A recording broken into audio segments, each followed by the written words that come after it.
এখানে আপনি একটু এ দেখেন, এটা এ ভেহিকল আছে, it should come to straight towards east direction, but suddenly it took the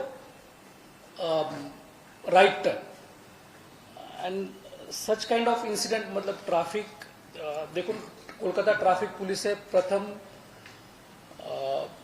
priority আছে safety of the road users on the road. এখানে it happens to be the vehicles belonging to the army, but any kind of rash or negligent driving আছে ওটা কলকাতা শহরের মধ্যে ওটা বরদাস্ত করা যাবে না। আপনি দেখবেন এখানে every signal is indicating straight.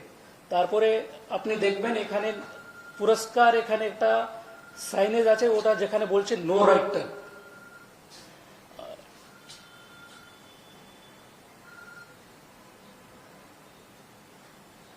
এখানে আছে একটা বোর্ড আছে যে এখানে আছে দেখুন, এখানে বলছে নো রাইট টার্ন। তো basically this is the case of the lane violation, negligent and rash driving ওর আগেনস্টে যে লিগালি ব্যবস্থা নেওয়া হচ্ছে ওটা হেড স্টেট থানাতে অলরেডি ইনিশিয়েট করা হয়েছে। और আমি সেকেন্ড জিনিস বলছি, এটা ইট ইজ নট কি পুলিশ ভার্সেস আর্মি, এটা এর মধ্যে কোনো